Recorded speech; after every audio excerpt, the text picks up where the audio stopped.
Bellatuis? Bellatuis? Is that his name? Oh, I don't know. I just want to... Herbatuis. Okay.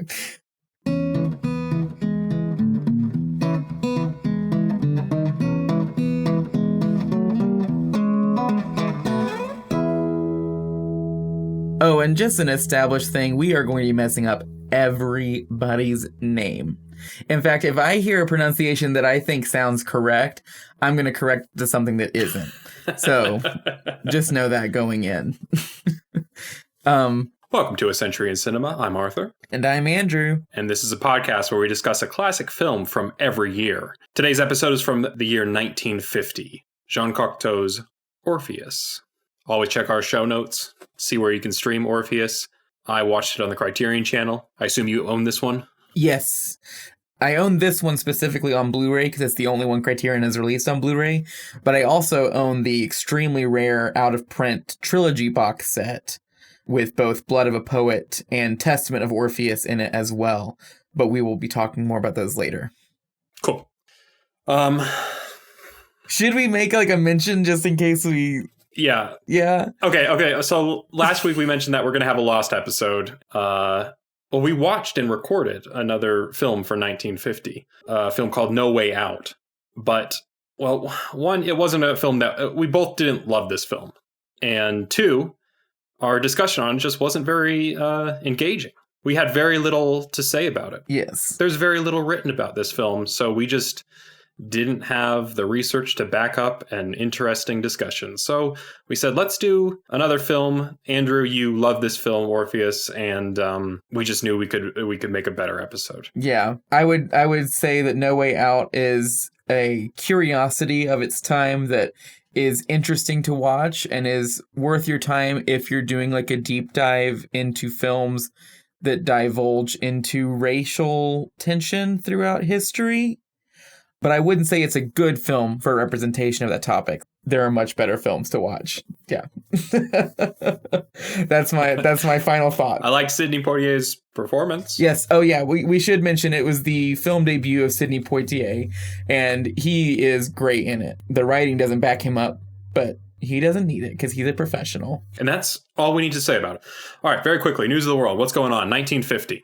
The communist state of North Korea invades the capitalist state of South Korea. The United Nations, primarily the USA, sends troops to defend the South. And the new communist state of China sends troops to aid the North.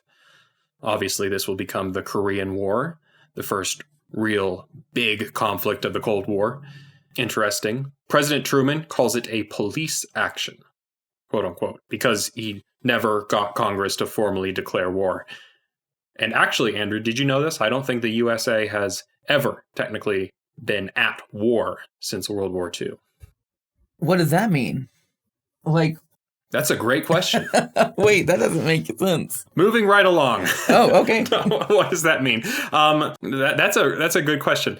Technically, Congress is supposed to declare war, vote for a declaration of war from the United States. But since World War II, the president of the United States has been vested with more and more sort of emergency power and authority in order to be the real commander-in-chief of the army. He or she no longer really needs Congress to formally declare war in order to send the military to go do something. So the United States has never been at war since World War II. Well, there you go. But that's not what this podcast is about, and I'll probably cut that out. I don't know. I thought that was interesting. Okay. I'll leave it in. China also invades Tibet, and the Soviet Union answers NATO with their own treaty, the Warsaw Pact. In South Africa, you have the apartheid formally declared. And in America, the 1950s are really the time of the nuclear family, Saturday morning cartoons for the kids, a consumer revolution to help stay-at-home wives, and husbands going off to be the breadwinners of the family, suburbs and all that, suburbs everywhere. 1950 seems like a great year for film. There's great stuff coming out. Yeah, 3 international directors that we will be discussing more in depth have some pretty big moments this year. Kurosawa releases 2 films this year, Scandal and Rashomon. Rashomon considered one of his greatest works, will become a huge international success and will allow him the budget to have the humongous career that we all know him for. It is a huge step forward for him. And Ingmar Bergman releases To Joy this year, which is one of the highest budgets he's gotten to work with and one of the first films he's made since he's been seen as a legitimate talent within the Swedish film industry. He's about to make Summer Interlude and then take off. And the last director, Federico Fellini, he directed his first film that was released this year, Variety Lights, which is a very sweet, fun movie. And all three of them will be having episodes later in the podcast. So it's just kind of cool to watch them go on. And also they're all three like extremely famous directors who made a huge impact on the world. Tying it up with directors we've talked about in the past, you have Billy Wilder releasing Sunset Boulevard and Walt Disney's Cinderella. Yes, and Cinderella, similarly to Dumbo, will be the next big resurgence in Disney. They have had a few flops and have made a couple of very strange experimental films. And Cinderella is sort of a return to full-on wholesome values and children's entertainment. It is a humongous success. You also have All About Eve this year. Yes, one of the all-time great films about the Hollywood system. Two of the all-time great films, that and Sunset Boulevard. Both coming out this year. Huge competition, actually, between Gloria Swanson and Bette Davis for Best Actress. Considered the pinnacle of both of their careers, and neither of them won. It's sort of this underground idea that the reason why they didn't win was because Anne Baxter, playing the titular character in All About Eve, even though she was supposed to be up for supporting actress, demanded to be up for Best Actress. And it is rumored that it was a three-way split between them, which is why it went to the fourth contender, Judy Holliday for Born Yesterday. It is a very controversial win because it really did feel like there was no way it wasn't going to go to either Gloria or Betty, but it did not go to either of them. So we started this in the 1920s, really when Hollywood was sort of a new thing, and we've come far enough now that the stars from back then are getting old and retiring or being forced to retire, and you have two films that are kind of touching on that local zeitgeist in LA. Jules Dassin is finishing up his final Hollywood film. He is given a tip from a producer in Hollywood that he is about to be blacklisted by HUAC. So he finishes up that film in a very tight time frame before being blacklisted and fleeing to France, where he will continue his career and eventually make the defining heist thriller Rififi. And Nicholas Ray releases In a Lonely Place, one of his first films to really deal with the darker underbelly of America. Let's talk about our film for the year. Yes, Jean Cocteau's Orpheus. So Jean Cocteau's Orpheus is about a man, fittingly named Orpheus, who is a middle-aged poet in France in the late 40s. He is frustrated with his career and his inability to reach the youth and is stunned by a woman who reveals herself to be his death. She is death incarnate and takes his wife, Eurydice, or in this film it's pronounced Eurydice, and drags her to the underworld. He teams up with another man who is from the underworld to get her back. They are successful in their mission. However, it is with a catch that he may not look upon Eurydice at any point, or she will be taken again. He messes this up in a moment of forgetfulness. She is taken back. He goes on one final mission.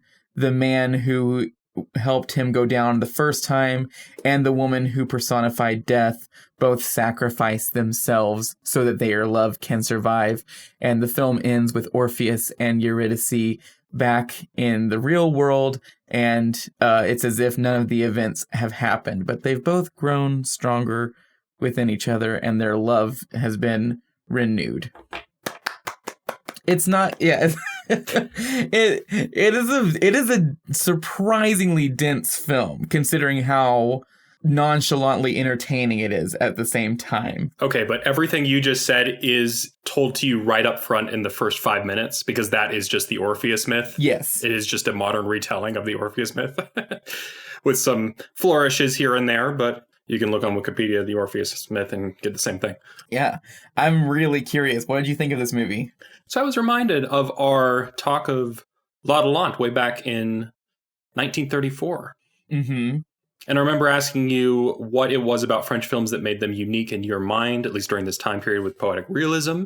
And you said French filmmakers seem to have some preoccupation with visualizing dream states in very subdued ways. You know, it's just cameras on the street. It's just houses and people. But, you know, we're following death and her minions and these strange people. Yeah. The movie itself is great. Awesome. I thought the characters were really entertaining. And I thought that the film stating the myth right up front helped to really ground what would have been an otherwise strange experience, of course. When you have that frame of reference of exactly what the Orpheus myth is, you feel very comfortable following the film. You feel like this is all kind of fated, that it is just a familiar poem that you are walking through. Does that make sense? Yes, oh, absolutely. This is the second part of a trilogy. It's not a trilogy in a narrative sense. You don't have to see either the first or the third to understand what's going on here. The first film of the trilogy is 50 minutes. It's called The Blood of a Poet. And that is a literal interpretation of a poem that Cocteau wrote. It's impossible to give a plot description, but it involves this man, and he paints lips onto a painting, and they're so realistic they come to life. And he's so ashamed and embarrassed of the sensualization that he has created with these lips that he tries to wipe them off with his hand, and then the lips are on his hand and he can't get them off. So he attaches them to a statue by slapping the statue. The statue comes to life, so he destroys it. Then by destroying the statue, he turns into a statue himself. And then we see him as a statue slowly age for like a long time until these kids are playing in the snow and destroy the statue in the middle of a snow fight. It feels like you are watching poetry. Like what I said is kind of what happened, but there are so many other little vignettes and scenes here and there. Mm-hmm. And so this film feels like a more of a narrative about the poet himself.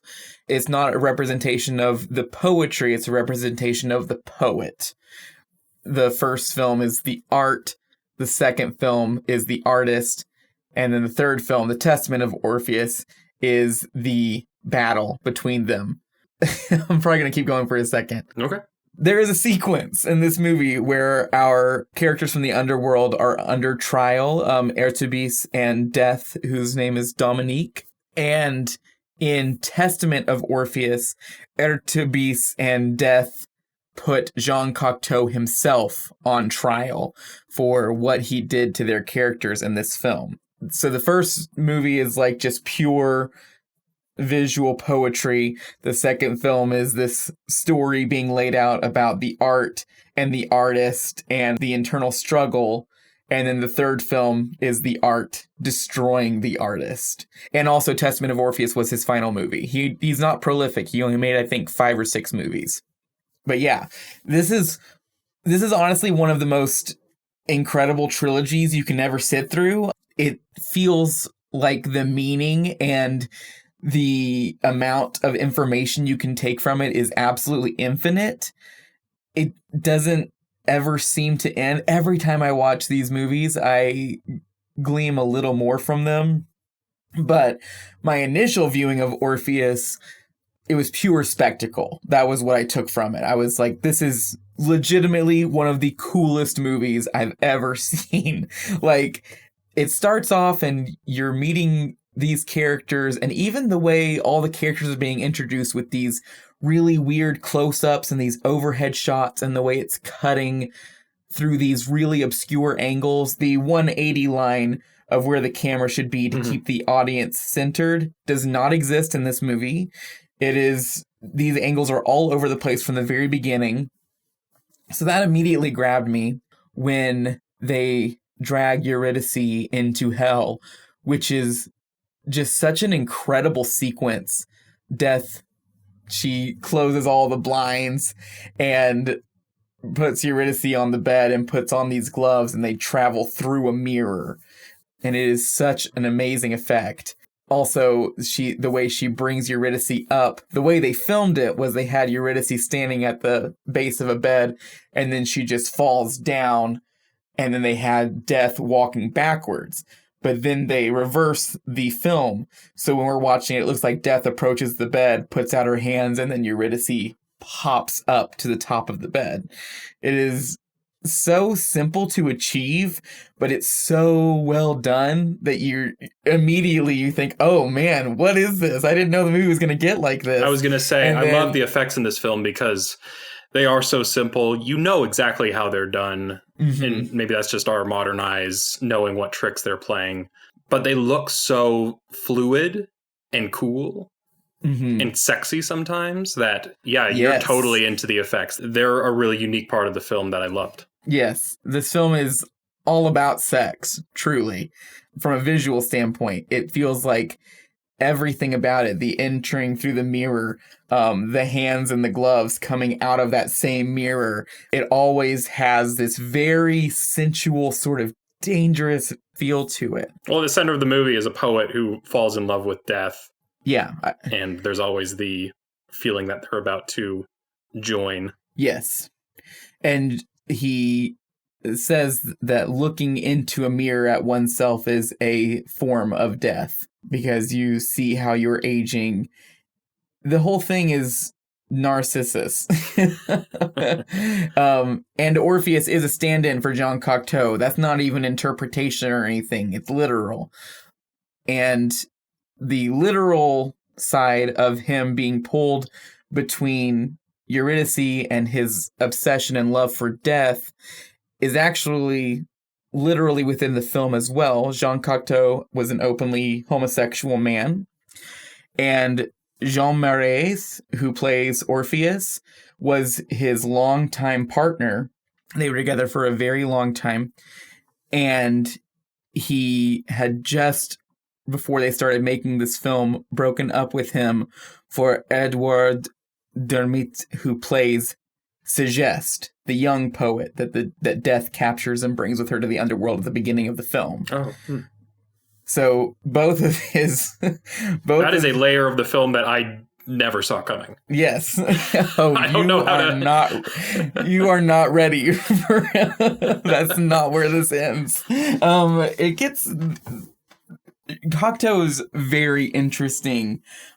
Cocteau was a very complicated human being, a beautiful artist, but he made a lot of mistakes. Prefacing this with the fact that it was Edouard Dermit who in the 80s finally came forward and confirmed that him and Jean Cocteau were in a relationship and that it was consensual and that it was a good relationship for him. When he started dating Edouard Dermit, I mean, he was 24 years old, so he was fully legal, but he was also Jean Cocteau's legally adopted son. Oh my. Okay, more layers to add to this film. I did no research for this film, by the way, our lovely listeners. I don't know what's coming. Edouard Dermit would go on to be married and have 2 kids with a woman. Okay.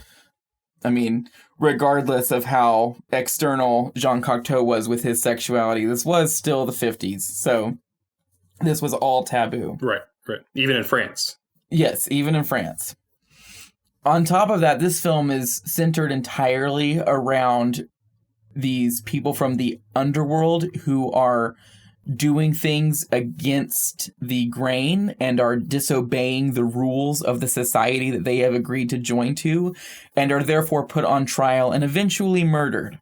Mm-hmm. This is really interesting because Cocteau had recently just barely avoided trial because his peers had vouched for him, because while France was occupied, he was...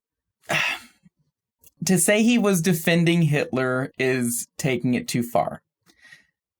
To say that he was not entirely against Hitler is a little more accurate. His main thing was that he thought Hitler had great taste in art. Hitler went on to say that there was this sculptor, I don't remember their name, but there's a sculptor who was Hitler's all-time favorite artist. And Cocteau came out publicly and was like, this is the greatest sculptor who's living and stuff. That's fine. I don't think it's fine if your motivation is to like support Hitler's positions. But I'm saying if you see the art that someone who's deplorable also loves, and you're like, I also resonate with that art, I don't think there's anything inherently morally wrong with that. The problem came that he started to say that Hitler was a very confused man and probably had some issues with his sexuality he hadn't worked out. And to some people, these discussions that Cocteau would had came across as him trying to defend Hitler's actions. He never publicly did that. But again, these are sketchy things to be talking about, to be saying in public, especially when you're a renowned public figure in the art world. So this was all brought up, and he almost had to go on trial in France for being somebody who was trying to cause dissent within the French community against getting Germany out of France. Mm-hmm. He had a couple of peers come out in his defense and say that's not who he is, that's not what he was trying to do, and he never had to officially go on trial. And then he makes a movie that is about these people from the underworld, which he always considered himself to be a part of, in their inability to follow the rules that they have set out to be. They are put on trial. I also do think it ties into his sexuality and how brazen he was about his homosexuality, and that rubbed a lot of people the wrong way. But so there's a layer to this movie as well. Yeah, that's what I got on Jean Cocteau for you. Okay. I put this in my review on Letterboxd, but I mean, he's my gay problematic icon. Like, I do love his films, but I will always acknowledge these aspects of him as well, because I think that's important, not just from a moral stance of understanding the art you're taking in, but also I think it just is literally in the text, and I think it gives the text another layer. Yeah, wow. When you said that every time you watch this film or this trilogy, you glean more from it. Yeah, just knowing more about the artists puts a whole new perspective on this film. This time watching the film as a little treat to myself, I had never watched this with the commentary on before. The Criterion commentary? Cool. Mm-hmm, the Criterion commentary. James S. Williams, he's a French art critic. I think this is my new all-time favorite commentary track for a movie. I think Roger Ebert for Citizen Kane has been usurped. I just could not believe the layers that he brought to the movie. He brought up all the sexual tension between Artubis and Orpheus, how they are constantly touching each other in sensual ways and behind each other and fondling each other, and how the love that Artubis has for Eurydice is sort of coding for his love for Orpheus. And the secrets and the behind-the-scenes relationship that they have throughout the film's narrative has to be destroyed once the real world comes back in at the end. As a final moment of sexual liberation, you have to have seen the movie to know what this shot looks like. But when they are walking backwards through the mirror at the end, when it's just Orpheus and Artubis at the very end, the way Orpheus is walking, his butt goes into the center of the shot, and then it match cuts to two hands in leather gloves coming out of the mercury pool of the mirror, as if someone is exiting him. So there's that. Well, there we are. Nothing else on Jean Cocteau? I mean, that was more than I expected. I thought it was just going to be a French film director I didn't know he was going to be maybe okay with Hitler French film director. And it should be stated that after World War II was over, he's gone on record many times saying that he did not defend those actions. And that is, he has said that he's a deplorable person. I don't even want to try and get into his head as far as his motivations were concerned, because I just don't know. Okay, I have no idea. Let's not. Let's just not. I just love the way death is depicted in this movie. I love her. She is cinema. Like, that is a cinematic presence if I've ever seen one. Oh my God. She's incredibly attractive. What, you just thought she was hot? Not just hot. It's not just being hot. There's more to it than that. I want to hear it. I don't know. There's just this draw. Yes. She just looks good at 24 frames per second. Yes. Yeah, come sweet death. And her introduction is riding a motorcycle.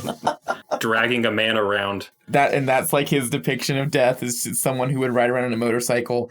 And in Testament of Orpheus, death smokes cigarettes. He loved doing little jokes like that. The dumbest joke in this movie. Okay. You have Eurydice and Orpheus talking to each other, and Eurydice is lying down, and they're talking about what to do. And he says Eurydice had a great fall, and in between them is a portrait of Humpty Dumpty on the wall. Oh, that's great. It's the dumbest joke. Great. There's no way this is a coincidence, because literally nothing in this movie is a coincidence. Even the cafe that it opens in, we've talked about cafe culture in France before. That is considered the central cafe. That's the cafe where Godard met Truffaut. That is the cafe where Cahiers du Cinema first started being written. It is that literal cafe.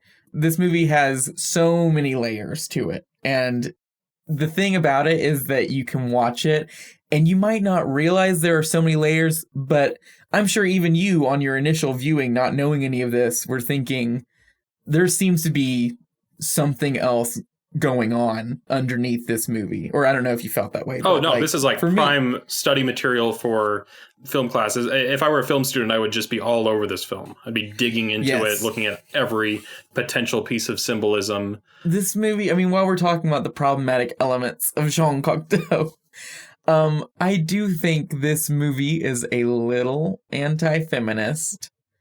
Its depiction of feminism and feminists are these raving women who want to kill the artist and want to destroy art itself. It's not like the brown face and black narcissus, where it's something that I feel detracts from the film. It feels like just another layer to it of how this particular gay male artist perceives the world. It just seems to be one of the central statements of this movie. The death sequence is brought on because a horde of feminists are raging outside of his house asking where the true poet has gone. And the true poet is this sort of blonde, perfect-bodied figment that death has already dragged into the underworld to keep for herself. So that's just another layer of the movie. And these are a lot of these are my interpretations. Some of them, obviously a lot of it is informed by other essays I've read, including Cocteau's own essays. Just if you don't glean that from the film yourself, that's totally fine. It's just sort of how I see it. With a film that's so symbolic, it is open to interpretation for sure, no matter what the artist says. Let's peel back another layer. Let's talk about the myth that this is based on. The main changes are the punishment for Eurydice and Orpheus upon returning is much harsher. In the original myth, he is not allowed to look back at her until they have left the underworld, until the sun has hit her. It's very much the story from the Bible with the pillar of salt, where you aren't allowed to look back at the destruction and mayhem. Right. But in this film, it's not about the sun touching her or them getting out. He's not allowed to look at her at all. Ever again, yeah. And I love the fact that within the text itself, they're like, there is absolutely no possible way to make this work with them not being able to look at each other. And then it just doesn't work. It literally only lasts like 5 or 6 minutes of the movie's time. And all the characters are like, well, we knew that was going to happen. All right, let's figure this out. Yes. Because you're sitting there as an audience member thinking, well, this seems like impossible to work with. And then he just casually looks back in a mirror. That is such a good shot of her just looking so shocked for a split second right before disappearing from the frame. Yeah, and it's the fact that the shot itself lingers, but her being in it, it lasts less than a second. Mm-hmm. So your brain is trying to fill her back into the image, even though she's gone. So her look of terror sort of sticks with you in your head. Yeah. It's so clever and so interesting. I love it so much. Okay, so taking back to what you said before, like me not even knowing that Jean Cocteau was a homosexual, that punishment, I don't know, from a homosexual perspective, like he can't look on his wife ever again. Does that mean anything? I think so. I think that it's obviously within the movie, death as a woman is kind of for that punishment because she's trying to drive them apart. Right. But it's like death is chasing him, and its way of chasing him is by making him unable to view women. Okay, so speaking of effects and interesting shots, the moment where they go through the mirror and they're in the underworld, that is such a weird moment. Yeah, and the way it was achieved is, I mean, and again, this is a simple effect. You were probably able to figure it out while you were watching it. Oh, yeah. But we have an actor, and he has this huge fan blowing on him, and he's standing in front of rear projection. We've seen that in many movies, especially from this time period, but he is standing completely still, and the shot in the rear projection is Orpheus trudging through the underworld. So it looks like he is floating and moving forward. Then, to add layers to the effect, they have an actor with this sort of contraption on his back walk in front of Orpheus. And then in the rear projection, that same actor with the contraption on his back was filmed walking in front of Orpheus. It looks like it's all in the same area. And also the lighting on Orpheus in the studio is matching the lighting of what is about to happen to Orpheus, but doing it like 5 seconds before it happens on the rear projection so that it looks like Orpheus is in front of him. It is astounding to watch. And just to have that concept and to know how to execute it that well, I love that sequence so much. You're gonna hate me, and I think it's the one sequence, the one effect that looks a little bit silly. Why do you think that? I don't know. Maybe it's just the length. But they're having this whole conversation about the underworld and art and everything. No, of course, yeah. And there is a lot of coordination going on. Everything you said is true. The lighting and the actor in the front. I don't know. It was just the one effect that didn't quite work for me. That's interesting. And I don't think it's supposed to look realistic. I think it's supposed to look very ethereal and otherworldly. And I think it achieves that. Yeah. I can't remember the name of the city, but that footage of Orpheus is taken from a war-torn city in France. Makes sense. And it looks so similar to Vienna in The Third Man, which I thought was really interesting. Yeah. But in this film, it's sort of the depiction of hell. And it's really fascinating because the film itself at that point is at its most ethereal, most fantastical, and its most otherworldly. And then the images we're being shown are the starkest and most realistic portrayal of post-war France within the film. And that dichotomy, I think, works really well. Bringing it back to that poetic realism that we talked about with La La Land. Yes. It is literally poetic realism. Yeah, a very dreamlike sequence, but it is all so grounded in a setting that feels realistic. And then, of course, the second time they go to the zone, they are going against nature itself to go and get Eurydice back one final time. But then you start to think it looks really unnatural, and then they get to the end of the wall and slide down it, and it looks like they're being sucked into a void. That shot is incredible. The way that was shot, it was a huge swimming pool, and there was a matte painting of buildings on the ground of the pool, and then they had a set and a slide on top of that matte painting, and then the actors were just laying on it, dragging themselves forward, and the whole thing was filmed overhead. It's so good. My little brain just blew right out of my head when I was watching it. Mine did too. When I watched this the other day, I was like, oh, they're just pressing themselves against the wall. They're kind of acting, like you do on stage. Oh, yeah, they're climbing. And then they get to the end. Oh, what the hell? Yeah, they just get sucked off, and you're like, whoa! Should we hear what Bosley Crowther had to say about it? Oh, yeah. So at this point, we've just sort of given up on other critics. Like I said, the New York Times just has the best archive. I tried so hard. Well, and I even thought about presenting a Cocteau piece on this. Mm-hmm. First of all, they're way too lengthy. Yep. And like, as much as I love you and know that you would put in the work if we needed to, I don't want us to have to be reading like 4-page essays for this project. Oh, I already watched 2-hour films for this project. Exactly. Okay. The whole point of these reviews is that we're sort of getting a perspective that's not coming within the art itself. Yeah. So it was a struggle for me, and I really, really wanted to find the Cahiers du Cinema piece on this, but none of their records are freely available. They were saying I had to buy a book, so that was disappointing, and I sort of wish they would just put all of their stuff online. But anyways, Bosley Crowther, our hero, saving the day for this section of the podcast until we no longer need him to. This section of the podcast really wouldn't exist without our friend Bosley Crowther, who, if we cannot find another review, we can always count on him having a review. Doesn't seem to like this film. You don't think so? I mean, it seems like he's still mulling it over. Yeah. Let me see if I can find a quote that seems like it's a little bit dismissive.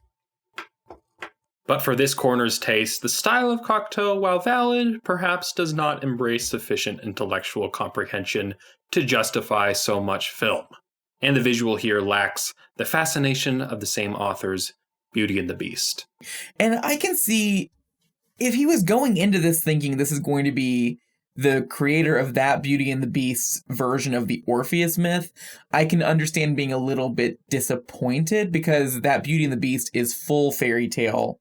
It also has a Cocteau voiceover at the beginning, but that one, he's like, I believe that when we were children and we heard fairy tales, we were much more susceptible to them and didn't feel the need to question everything. Mm-hmm. And so I would like for you, my adult audience, to let yourself go back into that mindset for the remaining hour and a half of this film and treat it as you would a fairy tale that you watched when you were a child. As opposed to Orpheus, which opens with him being like, this is going to be me analyzing art. So I can understand being a little disappointed, because it isn't just this huge effects, fantastical extravaganza that is also sort of like a kid's movie. Now, earlier in this review, he says that this is an avant-garde film. Do you feel like this is an avant-garde film? You can probably already tell by my tone that I don't think so. I don't either. The reason why I hesitate is because this film on its own is not an avant-garde film. I really wouldn't call it that. However, if you take it in the context of watching that trilogy, there's no way it isn't. So when it's taken in the context of that trilogy, I would say the trilogy as a whole is sort of one big movie, and it's absolutely an avant-garde piece. But Orpheus, when taken on its own, just as a movie, I really wouldn't call avant-garde. I would call it a very artistically made movie. Yeah, there's nothing very experimental about this. Yeah, but with some very deep layers to it as far as its subtext goes. But if that's the definition for avant-garde, then there's a million bajillion avant-garde movies that are not considered that, you know? Yeah, how would you define avant-garde in film? Avant-garde in film needs to, first of all, be a sort of reflection of film itself. It needs to be aware of film as an art form, its implications, its history, and its consequences. Maya Deren, I think, definitely makes avant-garde films. And she's making short films during this time. Yes. She is really sort of defining the experimental, independent art film scene right now. I see Brakhage. I would call his films avant-garde, and his films are just sort of, they're mixtures of him filming real life stuff, people giving birth, people dying in hospitals, and then mixing it with this effect work where he's, you know, mixing milk and water and like zooming in on it and making it look like it's clouds expanding and stuff, and then he's putting this crazy music over it. I would call those avant-garde. I hope you do watch Testament of Orpheus someday, and I think when you do, you'll be like, oh yeah, that's an avant-garde film for sure. Still very entertaining and interesting, but yeah, the entire movie is Jean Cocteau, and he says, hi, I'm the director of this movie that you're watching. Watch me destroy myself with my own art. It's really interesting. Even based on what we've read from Bosley Crowther before, I can't say that I'm super surprised that he isn't on board with this movie. Yeah. It received a better reception in the US than it did in France. Oh, really? That's surprising. Yeah, it's very surprising. But now it has gone on to become a classic. But he wouldn't direct another film until 1960, which is A Testament of Orpheus, his last movie. He really struggled to get this one financed. And even after the success of Beauty and the Beast, people really weren't willing to produce a film for him again. And so he kind of had to do this one on his own. And I think that because of that, it's able to go way deeper into what he wants to do with film than Beauty and the Beast can. But yeah, that's the sad part, is that even after all of that, it was really, really well liked among the French critic circles, such as Cahiers du Cinéma and Café Culture, but it was not embraced by the public. Okay. But now it's a movie that you can show to anybody, and they're like, that's the coolest thing I've ever seen. Anybody? I've shown this is a wild card movie for me. I've shown this to some very diverse audiences through my life. I've never had a bad experience. And I think that people really do want more from film, but I think that you sort of have to, with some people, it's so ingrained that film has to be, you know, this hugely narrative-focused art form, and it can't deviate from that, otherwise it's boring. But I think deep down, everyone wants films to go a little deeper. And I think a movie like this, where there is a very strong narrative thread and pull, and there's these really great effects going on in it that make it really fun to watch, and then it does have these other layers, which you might not perceive while you're watching it, but you can feel that there is intention behind everything. I think it's a great film to show anyone, because people will be impressed by it to a certain extent. And like I said, the beginning where they tell you the myth, they kind of ground you there. Mm-hmm. Kind of sets you up for something that is a little bit more metaphor than straight narrative. And yeah, that just makes it a little bit more accessible. And what you said about Beauty and the Beast also kind of helps me realize that Cocteau knows how to frame the audience's expectation. I guess not perfectly if people in France didn't love this film, but yeah, I enjoyed this quite a bit. I want to circle back to something that I forgot to say when you mentioned him not being able to see Eurydice could possibly tie into homosexuality. Mm-hmm. One detail I love about this movie is when Eurydice decides that she's going to kill herself and she's going to wake him up to suddenly see her. And then the power goes out, which is another little like reference to post-war France, the occasional power outs. Oh, yeah. When she goes to wake him up, he's having a dream where he can't get the judge's voice out of his head, and the judge is saying, "You are not allowed to love him. You are not allowed to love him." And he's tossing in his bed, saying that to himself over and over again, which for me is just like, that's just being gay.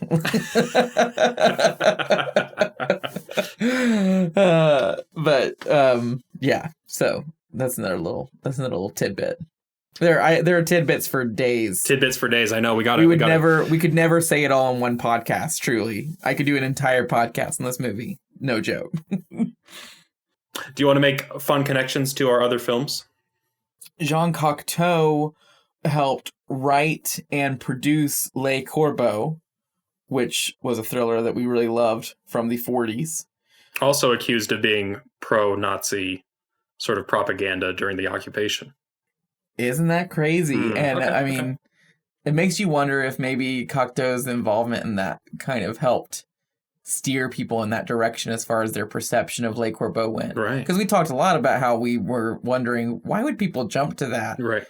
So that's actually a really interesting observation.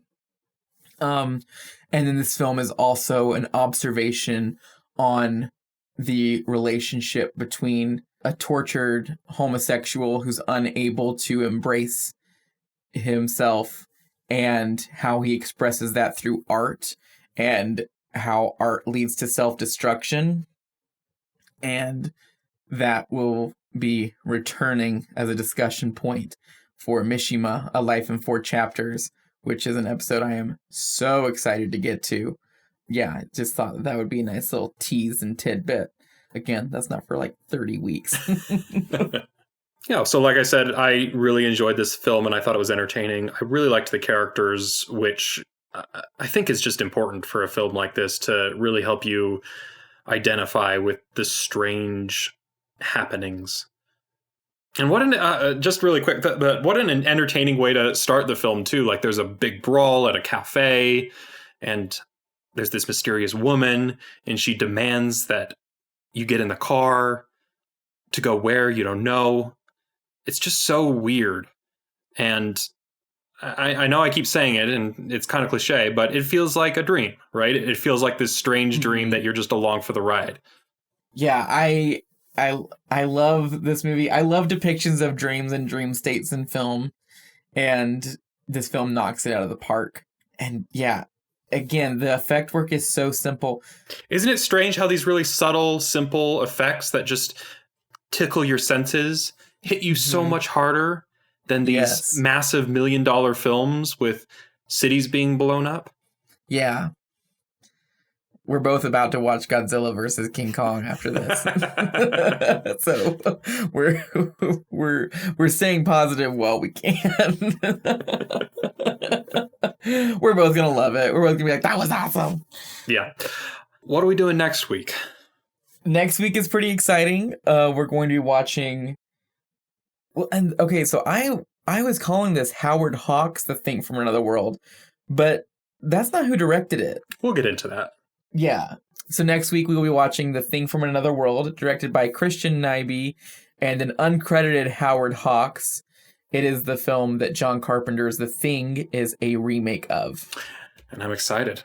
I love John Carpenter's The Thing. I watch it every single year for Halloween. I guess I probably could. I never do horror movies at Halloween. Like, that's never been a thing for me, even though it fits so well. But I do watch The Thing every year. Most of the time I watch it during the summer. I love it as like it's like the perfect when it's been way too hot all day and you just want to stay inside and it gets late at night and you just watch this movie of a bunch of people freezing to death in Antarctica and you're like, this is good. This is great. Yeah. I already want to say more, so I'm just going to stop talking. Yeah. I think watching it on the eve of winter when things start to get darker and colder is quite a lot of fun. But we're not talking about John Carpenter's The Thing. We're talking about 1951's The Thing from Another World. So we are going to be talking about both. It can't be helped. Okay. All right. Thank you, Andrew. Great episode. Great film. Great recommendation. I really enjoyed it. Thank you. Yeah. So much better than our previous attempts. I just want to give a shout out to all our Patreon members who keep the show running. Thank you all. You too can become a patron and get access to bonus episodes linked down in the show notes.